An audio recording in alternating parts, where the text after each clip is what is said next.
This is Surfing Through Cinema. I'm your host, Hawaii Harry.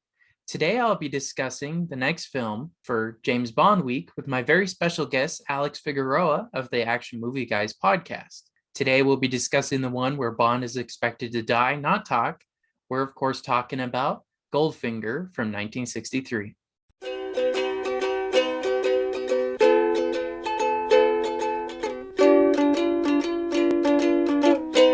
Okay, well, we want to welcome Alex Figueroa from the Action Movie Guys podcast to the episode today. And I really appreciate you coming, man. This is really awesome.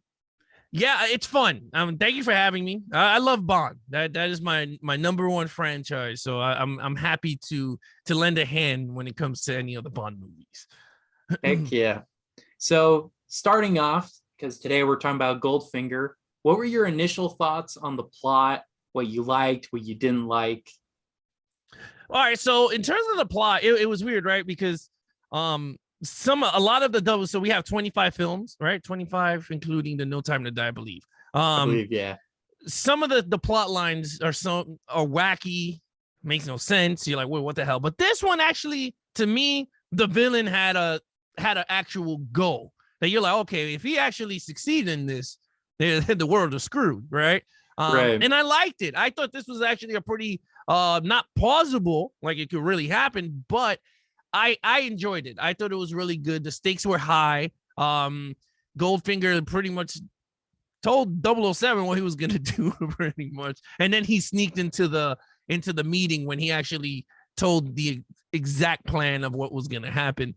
I thought it was actually a pretty cool plan using the gas to knock out the entire army to get into Fort Knox, blow up Fort Knox, and then the people got to rely on Goldfinger's gold. So I thought that was a pretty cool premise.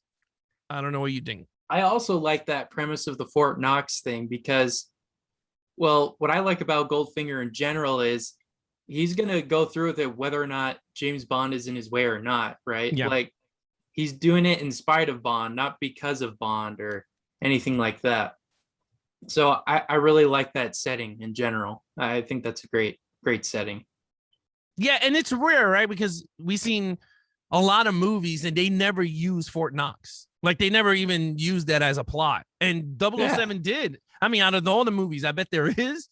But from what I've seen, 007 is the only movie I know that they actually went to Fort Knox. I don't know if it's the real thing, but they actually used that plot line. And I thought it worked. It worked for the movie.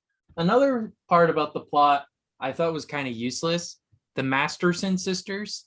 So like the first one was Jill, then I think the second one was Tina or something like that. I thought they were totally useless to the plot, especially the second sister. Like you see her for 5 seconds, right? And then she gets killed off. We're like, well, what was the point of that? I totally agree with you. There was I guess the only reason they did it was because there's another female in 007's way or him to get attracted to or have sex with. But I agree with you. She was the most useless person. She was cute. I'm not gonna say she wasn't. Even the one with the blue eyes that he used the Aston Martin to blow up her tires. I was like, okay, she's cute. But yeah, you're right. Absolutely useless. They did not need her in the movie at all. I mean, I guess it was the 60s, you know, they just hired pretty faces just to be a pretty face, not really doing anything. And yeah, they're totally useless. All right. Well, is there anything else about the plot maybe you didn't like? Honestly, like not really, because I thought this one there are Bond movies that I just hated the plots, but this one I thought they had an actual good plot. Like they actually made sense. Maybe the bomb at the end, which I was like, okay, you know, he was trying to yank the wire and then the guy came and just switched it off. I was like, you gotta be kidding me. Like this dude would have blew up the entire place and the guy just came down and turned the switch off and it stopped at 007, which I started laughing. I was like, of course, it will stop at that number. That would be my only nitpick. But other than that, I think Goldfinger's motivation was there. Like he had his goal. He knew what he wanted to do. And you're absolutely right. It didn't matter if 007 was there or not, because even he said, if I kill you, 008 will come and he didn't even care. He was just like, okay, he might even succeed. Like, that's exactly what he told him. He goes, he might succeed while you got caught and I'm about to kill you. So you're right. That would be the only nitpick I would have on the plot itself. So what did you think of Goldfinger's intro, like the song? It's iconic. That's all you got to say. Goldfinger, Diamonds Are Forever. A lot of people, like, if you ask a Bond, like a true Bond fan, sing me an intro, people will go Diamonds Are Forever. That one. Forever. Yeah, yeah. And then you have Goldfinger, A View to a Kill with Roger Moore and Christopher Walken. Then you have, there's so many of them. Iconic. But this one is actually up there also. It actually would be my top 5. Goldfinger will be on my top 5 in terms of theme songs. It went with the movie. The actual silhouettes, right? Did it go? It's not more elaborate like the other movies. Like the more modern it gets, it gives you a little bit of what the movie's about, the plot. You see it in the actual silhouettes, like what's gonna happen in the movie. They give it to you in hints. So it's like, okay, cool. This was just a gold female and everything is going all crazy. It's cool. You know what? It was 60. Loved it. I thought it was a great opening song. Yeah, I agree. I really like this song, yeah. But I wasn't a huge fan of the visuals because I feel it wasn't very creative. They're just overlaying scenes over women. Like, I don't know. That didn't seem too creative to me because back in the 60s, you had people like Saul Bass, who's doing for like North by Northwest and the Golden Arm, right? Which were more visually pleasing. So in my opinion, I didn't think it was that good visually. But the song itself, I really liked. Yeah, the visual part, like, again, later on, it gets, but again, what people don't understand, and I don't even know if people know, those girls are naked. Yeah. In all of them. Like, in every Bond movie, if you look at the silhouettes, the females are nude. That's why they're covering them up, doing whatever, but they're nude, which is hilarious. I don't know how it's gonna be in this decade now with the cancel culture and all this. Yeah. What's gonna happen in a new movie, No Time to Die? But in the old days, there were nude females throughout the whole thing. Golden Paint. Models. So look, I enjoyed it. In terms of silhouette, yeah, it's a basic video. It is what it is, but the music is phenomenal. And I love those old classic vintage music that goes with the movie, right? Like, it's a spy, so you got that spy that goes, Goldfinger, and I'm like, oh yeah, this is awesome. Now it's like it's some modern song on top of whatever, and it's like, not for me. But yeah. Yeah. No, totally. And I don't know if you saw, I think it was in 2012, maybe. They did the 50th anniversary of this movie, or maybe it was James Bond in general. And they had the original singer sing Goldfinger, and it was amazing. Like, she still got it. Yeah, and that's the thing. Like, I always told people when it comes to Bond, you always got to look at who is going to be the artist to do the opening song for the movie. Because some of them are hit or miss. Like, they try to do it with the modern, which I'm like, no, you got to pick, whether it's a guy or a female, you got to pick one of them that sound old school, like vintage. Like, I don't want to go modern. Like, that's the thing with Bond. Like, when you want to hear that class. That's why I always said Adele was amazing. Skyfall. Because that sounded exactly like a Bond theme, right? But then all of a sudden you got Jack White and Alicia Keys for Quantum of Solace, and that was a piece of crap. You're like, whoa, what is it? What was going on with this? Chris Cornell was actually pretty cool with Casino Royale. I like that one. Then you had Sam Smith for was it Spectre? Yeah, I think it was Spectre, right? Mm-hmm. I wasn't too crazy with that one, but I was like, okay, he had the tone. Wasn't too crazy with the song, but again, hit or miss. I know now it's Billie Eilish or whatever her name is the No Time to Die, which I'm not even looking forward to. I heard a little bit of it. I didn't even like it. I was like, ugh. But that's the thing. You want powerful women or guys' voices as the opening to kick off the movie. You go, whoa, this is actually cool. I still think Adele is the best one for this newer Bond movies. I always wanted Celine Dion because she has a powerful voice for the movie, or Amy Winehouse, rest in peace. She had a great voice for a Bond song. But I mean, that's just me. Goldfinger in a nutshell, amazing. Top 5 for me in terms of openings. One more nitpick I had about it though. I noticed that right. Yeah. So they show like a hand, right? And Mhm. then Goldfinger's in the hand. Well, I noticed that at the beginning of the song and the end of the song, it's the same shot. Like they use the same shot twice. Yeah. I was like, these Mixing guys it are up. lazy. Yeah, they were mad. Like, all right, we got to get this crap done before we get the movie out.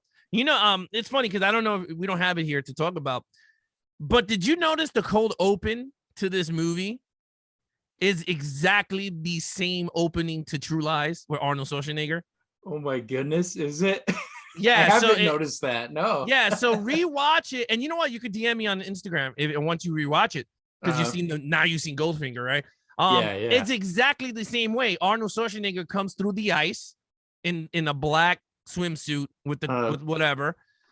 He goes in, he blows up whatever, and then when he takes off the suit, it's a white suit, and then he takes the red rose and he puts it on his suit. And I was like, wait a minute, when we saw the Bond version, he already had the red rose, and I was like, wait a minute, this is exactly True Lies' opening sequence to True Lies. So it got to be James Cameron is paying homage to 007, or it's just a coincidence. Someone that wrote the script, it's a big 007 fan. Whatever it is, check it out. Let me know what you think, because it is actually beat by beat Goldfinger's opening. Oh my goodness. Modern. That's awesome. Yeah. I just love the little helmet he was wearing with like, I think it was a duck on it. Yeah, it was a duck. Yeah. Oh, yeah, it was funny. Yeah, it's actually cool. I mean, and then the one thing is also in that funny sequence is when he shoots the Gatling gun. If you notice, he shoots it and it pauses, and it was a quick cut, and you see someone throw the rope on next to the gun. It did not come out the gun. It's just one of those funny things with the old school Bond stuff. You notice the technology wasn't there. So it was actually funny. Yeah. So now I guess we'll move on to the villain. And I wrote, where his motive's clear and he was a good antagonist. Yeah. Goldfinger himself, I thought he was very strong, and I liked him. He was very menacing, right? Like he was just like, oh hell no. And I loved how he was treating the guy in gin. He's like, no, can you give me my seat? And the guy's like, oh, I'm gonna win one of these days, and he's like cheating, which is cool, right? You're like, wow, this dude is a dirt ball. But I like it. And the whole golf scene was actually pretty cool. How Bond played him. Goldfinger to me, is this a character that I would love to see a modern take of? Absolutely not. I think in terms of villains, leave him alone. I know they did it with Blofeld. They brought him back. It didn't work for me as much because I knew once you'll see when you go through the whole. I enjoy the Blofelds that played him. There were different version people that played him. So I was like, all right, it is what it is. But in terms of Goldfinger, I enjoyed him. I liked him. Very menacing, especially that scene that he's talking to Bond and he's getting lasered up. And he goes, oh, you expect me to talk? And he's like, no, Mr. Bond, I expect you to die. And I'm like, yeah, that's awesome. Like, he's just like, I don't care, bro. Like, I'm going to kill you. Still do what I got to do. They can send another 008, but my task is going to be done one way or another. And that was Goldfinger along, right? And then we got Odd Job. I think this is the first time Odd Job goes on screen in terms of villain, right? So I loved Odd Job. I was like, yo, this is pretty cool. Another character that I would love to see continue on the 007 going down the road. But no, they, decided to kill him in this movie, or did they? Right. That's another thing that it's another thing that they could do, in a modern take, right? Like he's in a jail cell or something and he breaks out. Because technically you don't know if he died. He got electrocuted, but who cares? He got punched like 100 times and he just stood there. So again, Odd Job. Awesome. I loved Odd Job. I love Jaws. That's another cool character I like, the henchman. Pussy Galore. Another beautiful. I thought she was beautiful. The actress. I thought she was great. Very strong for a woman, right? Like if you look at her, she was a pilot. She was, she was a henchman, but then she turned around when she got the loving from the oven from 007. But but I enjoyed her. I thought she was really good. I was like, she's very strong in the Bond films. So, I mean, film, because she didn't come back again. But again, a character I would never want to see, because why? We live in the culture that with the name Pussy Galore, that would have been headlines everywhere. They try to cancel the movie. So leave it in the past, leave it in the 60s. But in terms of Goldfinger, I give him, like, if I had to rate a villain, I actually will give him a 5 out of a 5. I think he's a perfect Bond villain in this movie. Like, he's not corny. He's actually a menacing freaking villain. A cool lowdown, right? Like, he was cool too. He was just like, like, it is what it is. I'm just do what I gotta do. I love the scene that he's explaining the thing, and the guy goes, "I want my $1 million and I'm out of here." He goes, "Okay, all right, you guys stay here. I'll be right back. I'm gonna walk him to the car." Like, what villain does that? Like, normally they'll shoot them right there dead, or hit a button and they'll go into like a pit of fire in one of the Bond movies. So I like Goldfinger. I want to see your take on Goldfinger. What do you think of him? Yeah, I really liked him as a villain. Like you said, he kind of had a I didn't care mentality. He's gonna keep going regardless. And I did think it was kind of sad though that the actor for him, they didn't actually use his voice. They had to dub over him because I guess he didn't speak any English. Like, oh no, really? I didn't even know that. Yeah, and I guess they told him to speak a little faster so that when they dubbed it, because he was speaking German, it would look like he was speaking English. So in that aspect, I kind of wish it was his real voice, because, like, deep German voices are always menacing, right? The best villain voices. But other than that, I really liked him. I really like that golfing scene too. He just has a golden golf club. It's like, what the and then Odd Job doesn't even know how to caddy, but it's mad funny. He's just like, yeah, henchman caddying for you. I thought that was, it was like brilliant if you really think about it. I like too about Odd Job in that scene where you just see a golf ball coming out of his glove. He's like, "Oh, look!" There's your ball. He came through his pants. Yeah, like he had a hole in his pants. Like he knew, like he gonna be dropping balls out his pants hole or something. Yeah, I thought that was funny. He went, because he's a mute. Right. Yes. Yeah. And I also liked Goldfinger's car. I think it was a Bentley, maybe. I don't know, but it was like a Phantom 3, I believe. I think that's what he said. It was a Phantom 3. I could pull that up if you want. Yeah, go for it. Yeah, because I really like that car. I thought it was really cool. One of those classic 40s villains, super long cars are kind of crazy. It was a Rolls Royce Phantom 3. Okay, yeah, there we go. I remember he said it was a Phantom 3. He goes, "Oh, your machinery, Mr. Bond." Yeah. Yeah, and I love too how it had gold platings on it. Like, everything he had has gold on it, right? I love that. And then, have you seen Austin Powers Goldmember? Yes. I love how they totally make fun of him in that too. Like, it's awesome. Yeah, no, it's also, and it's funny talking about cars. I believe, I don't know, I should have did some research, but I believe this is the first time 007 drives the DB5 Aston Martin. I think it is. Yeah, I think, because I remember the scene with Q. He goes, "Oh, where's my car?" And then he goes, "Whatever, we got you an Aston Martin DB5, with fully loaded or whatever." And I was like, "Oh, so this is the movie that is because it's iconic." Like, what people don't understand is, like, he drove a Ford Mustang. I believe it was a Mustang, but he drove a Ford. He drove a Cadillac, I believe, in the older movie. I think it was a Cadillac he drove. Yeah.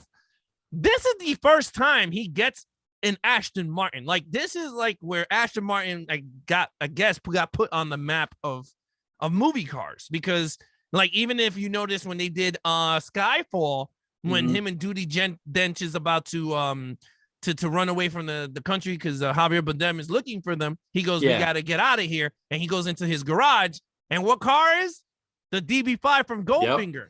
Pull out. And then they had the music from from Goldfinger playing once he opens up the garage. So it's very iconic. And I remember that because the entire movie theater clapped and cheered when they saw the car and the music from that time period play. And I was like, that is an awesome way to pay homage to this car. Like, Bond is a character that people love, but his cars is also a part of him, whether it's even his guns. Like, he has his Walter PPK, but his cars are iconic with Bond. And any other actors that are portraying in the suit, his cars are always there. That's why you got the DB10, the newer models of the Aston Martins, but it's always a BMW, which was the Pierce Brosnan eras. And then Daniel Craig, they brought back Aston Martin as a car, which I just love it. It's a beautiful car. I believe the one that they got from this movie got stolen.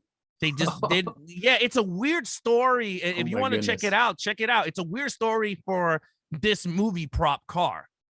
They sold it, and then the person that got it, supposedly they stole it from him, and they never found it again, the original on-screen car. Wow. So it's a weird story. You guys should check it out. Beautiful car. I'm sorry, we just sidetrack on into cars and stuff. I'm so sorry. I love cars, man. Yeah, when we get into 007, I always sidetrack and bring up bats and all this crap. But yeah, that's the car. But yeah, so you enjoyed the Goldfinger.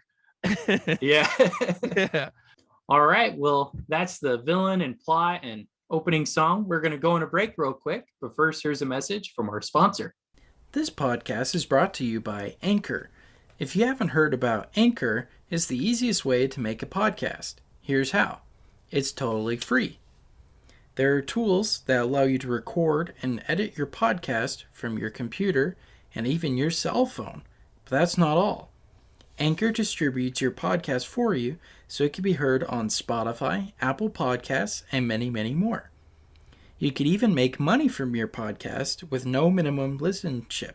Anchor is everything you need to make a complete podcast all in one small place.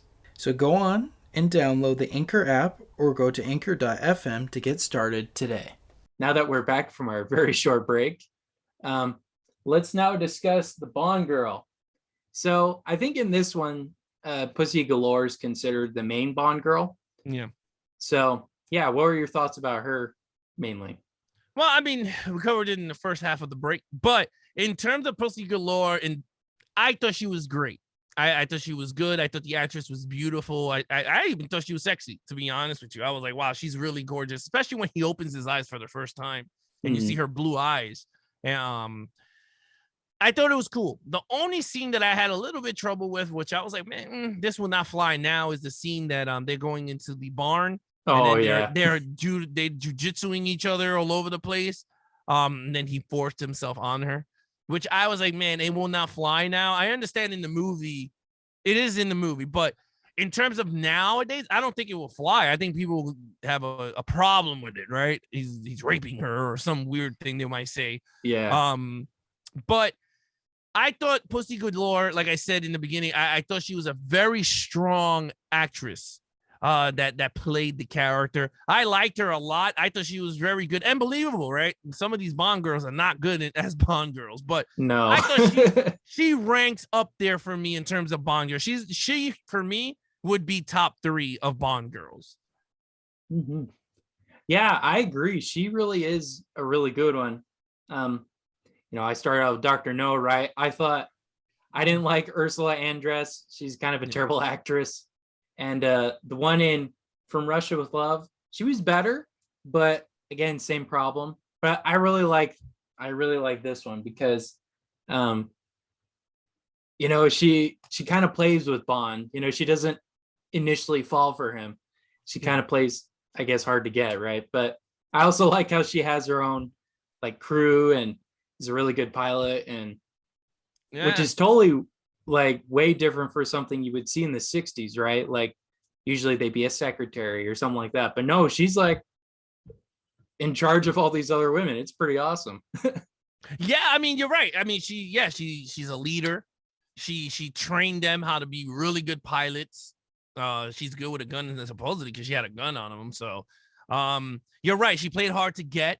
You could tell she was attracted to 007 the minute they saw each other.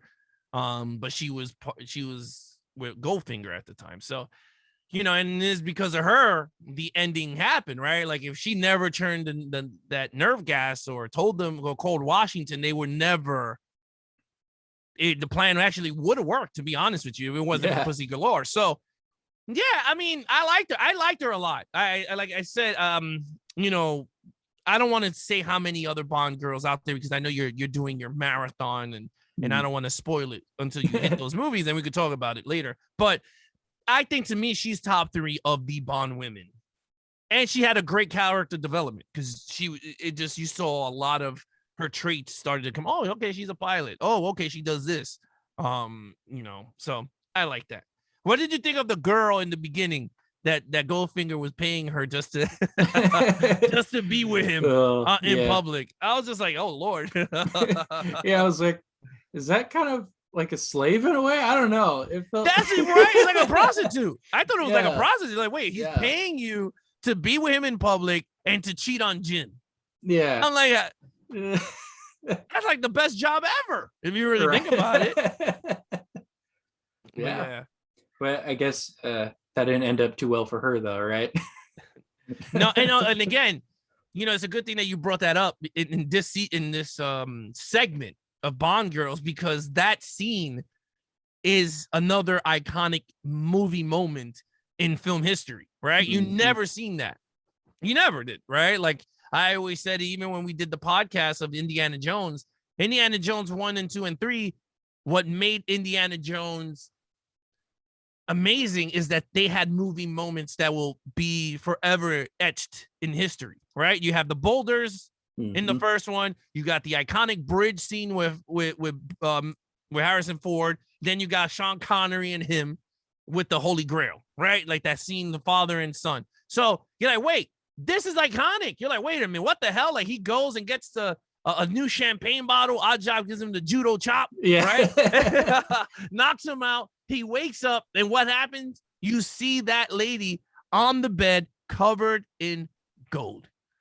It's like, whoa. And I was even shocked and like rewatching it. I was like, whoa, like because the music was so on point in that scene, right? Like that music, eerie, and then it's like, bam. He's just like calls Felix Leiter, which is like his best friend. And I don't know if this is the movie they introduced Felix Leiter. I don't remember much of the other ones when they introduced him into the series, but everyone knows that Felix Leiter is his best friend in the Bond series, which is played by different actors until License to Kill, which when you get there with Timothy Dalton, but it's a very iconic scene. It's a big moment in that entire Bond history is that golden girl. And I guarantee you, if you walk in the studios of MGM or the Pine Studios of the 007 Pine where they film, I guarantee you there'll be a big poster of her on the bed, like gold. Yeah. You're probably right. And now that we're talking about that, I got it on the Blu-ray here, and it's right on the cover. Yeah.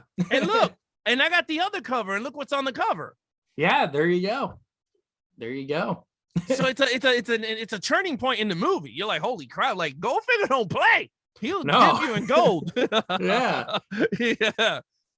And I don't know if you ever watch Mythbusters, but they actually tested this out. If you could die from, I think they call it like skin suffocation or something. Yeah.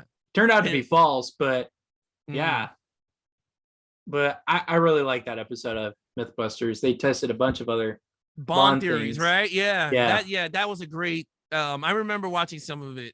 It's actually was fun. I missed that show. I don't know why. I thought it was pretty awesome. Mythbusters. But yeah, the 007 we were actually pretty cool. I mean, some of the gadgets, come on. There's no way. What was it? There's one of the gadgets that his watch turns into a saw. Yeah. And he could cut his way out. Come on. Or a laser. I think they tested. Did they test the laser in the watch to see if it cuts through whatever?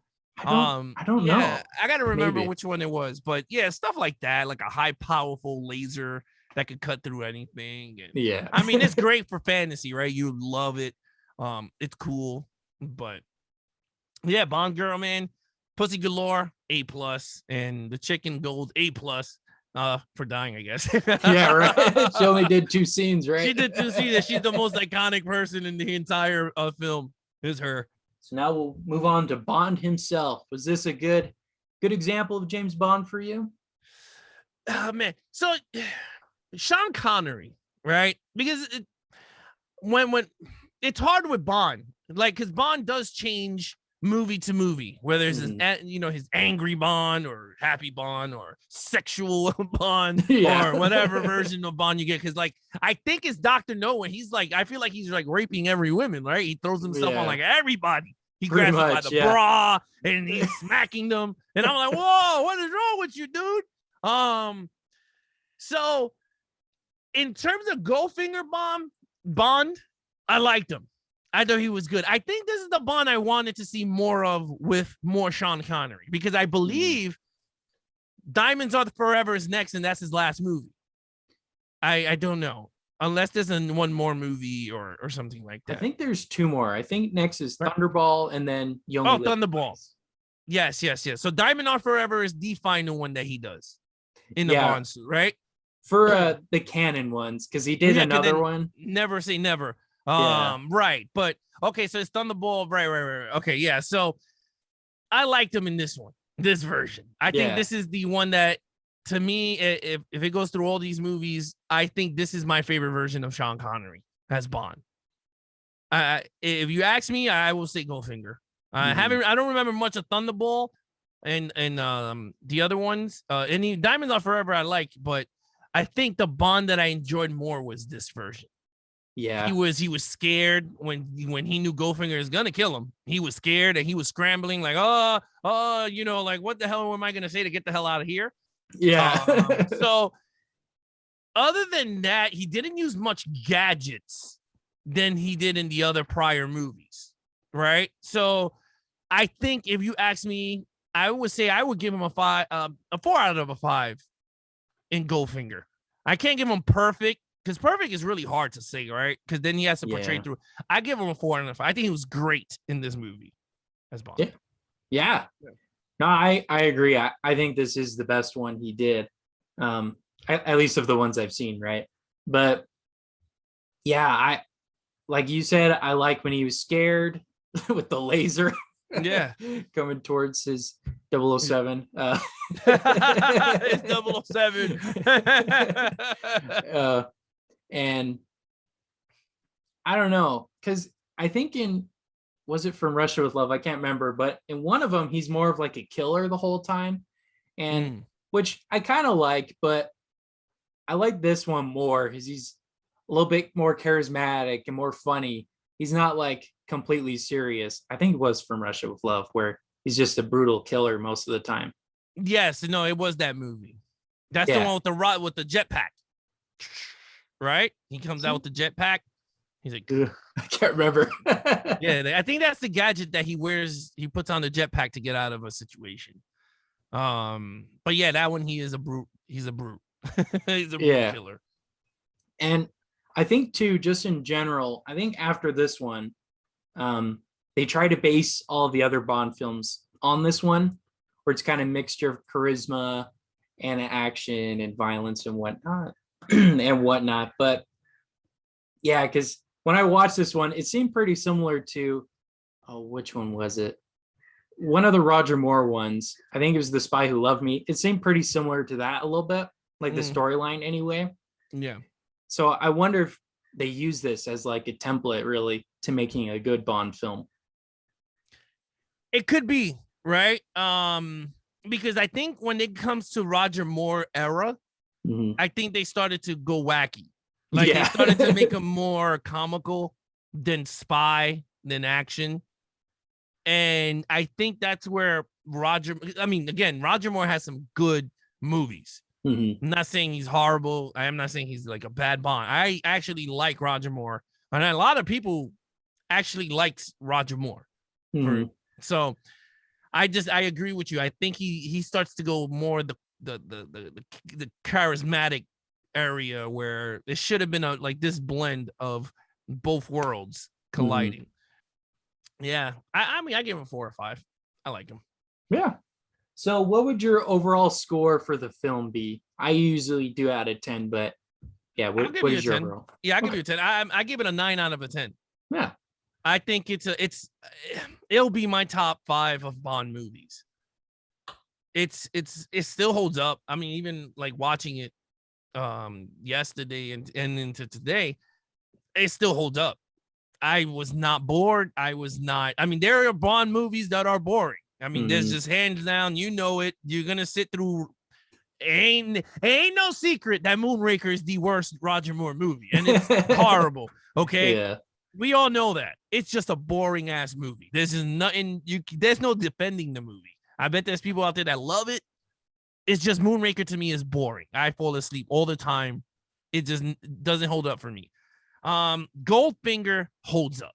I enjoy the crap out of Goldfinger. And actually, I applaud you. Thank you so much for making me pop this thing on, because again, I haven't seen this. Me and Nate are doing our 007s, but we're breaking them up in eras. Oh, Nate, okay. because Nate never seen them. So Right. we're breaking them up. So next is going to be the Daniel Craig's because of the No Time to Die coming out. So we're going to see all of those with him, and then we're going to go next year into Sean Connery, and then on we break them in blocks for him, because then that's 25 movies straight. That's like 10 months of Bond movies. That would drive people nuts.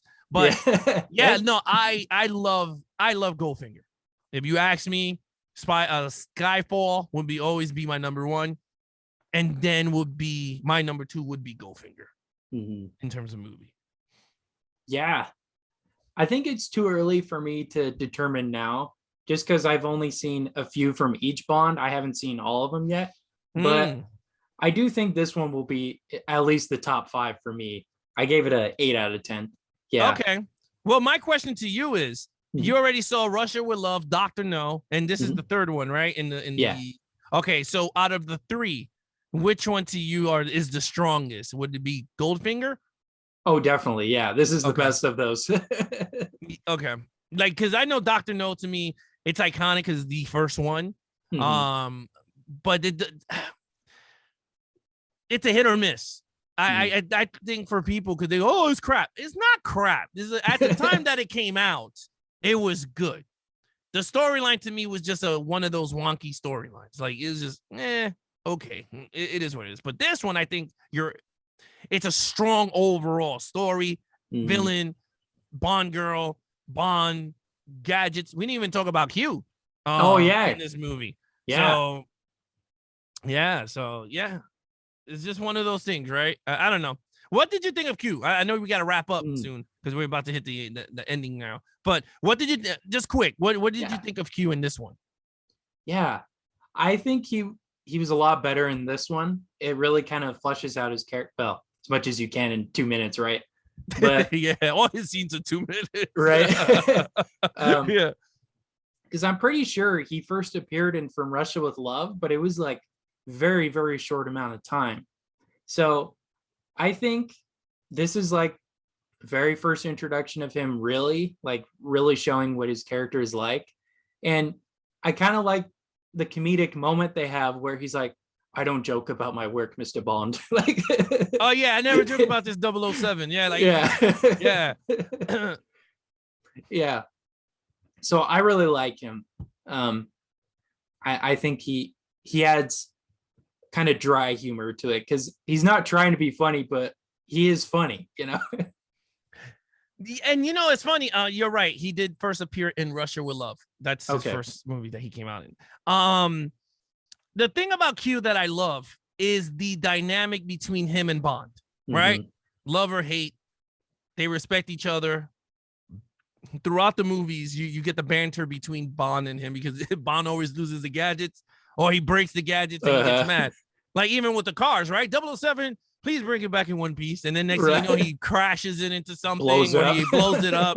And he's like, oh, Q is going to be mad at me. Like, so he takes pride in his work. And I think that's what I like about Q. And I think what makes, I mean, this is, I think, the first franchise that the original actor played him all the way to the final moment till he died, right? He did all 17 Bond movies from Russia with Love all the way up to Till the World Is Not Enough is his final on screen with Pierce Brosnan. Because he was not in Die Another Day. So that was his final movie, was The World Is Not Enough. So 17 movies he portrayed Q. Even, and I know he had an illness too. He had like a blood disorder. So I loved Q. I thought he was cute. Like, he's a cute old man once he gets older. Like, is this a bantering old man? You're like, oh damn. And then you see Bond having fun with him. And I always remember the one line. He goes, 007, he goes, "We never gonna live forever." He said, "Hey, right?" Like, he says that one line, and you're like, yeah, actually it's true. Like, he's not gonna be Q for a long time.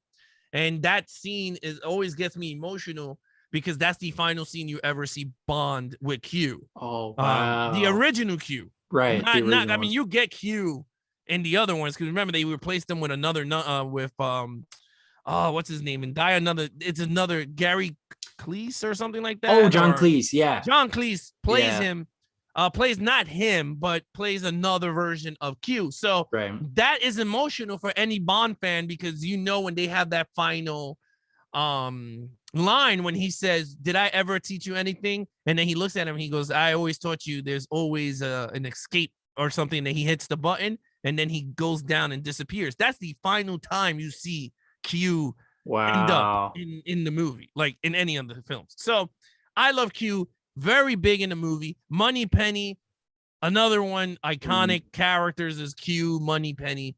That's why I was so excited to see them in the modern version when they introduced them in Skyfall, because I was like, wait, now we're going into now there's Sam Mendes is now putting the actual world together because we didn't get them in the first two movies. So it's like, oh, okay. And I think that's why I gravitate more to Skyfall a lot because it was like, oh, okay, now we're getting Moneypenny. We got the young Q, which I love young Q. He was funny. Yeah. he's funny. But in terms of Q, in this movie, he was awesome, like always. Yeah. Yeah. And I love too how, I don't know if you heard of Chekhov's gun theory. Okay, what's his theory? So basically is if you see a gun in a movie or a book or whatever, it has to go off at some point, right?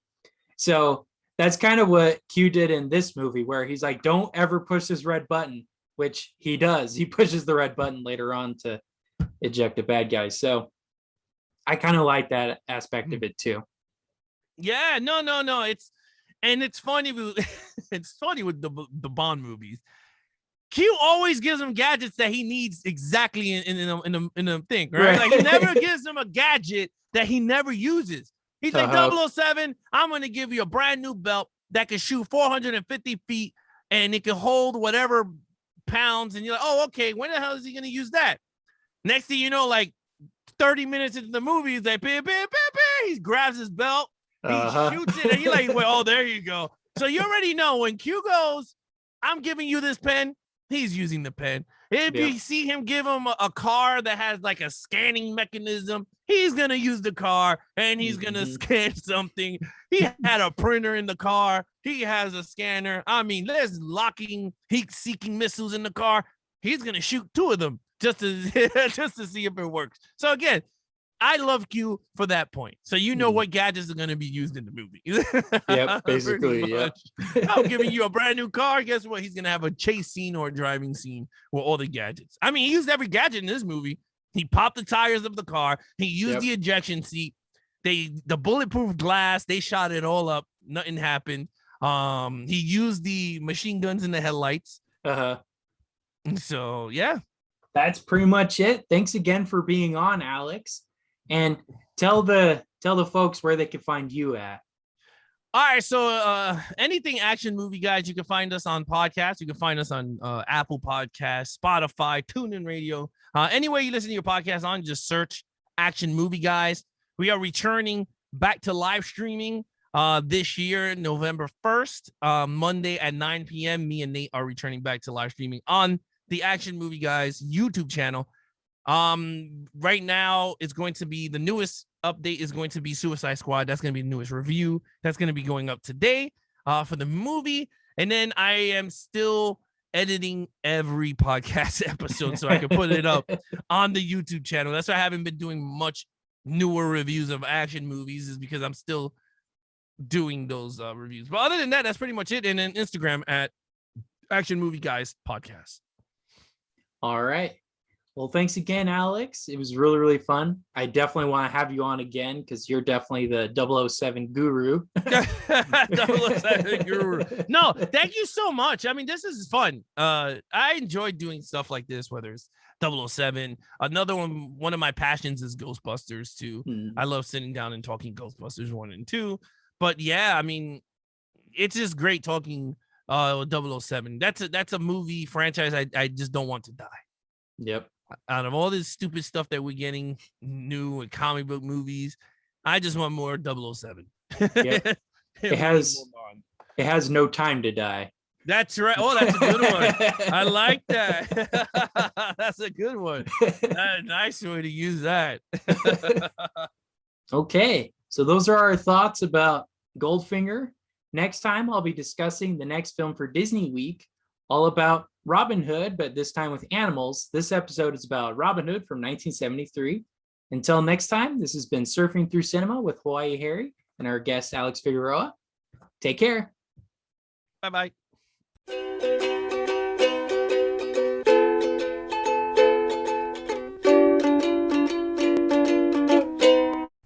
Thank you for listening to Surfing Through Cinema. Make sure to check us out on Facebook at Surfing Through Cinema with Hawaii Harry and on Instagram with Surfing Through Cinema. We also have a website, www.anchor.fm/Surfing Through Cinema, where you can learn more details on upcoming episodes and on past episodes.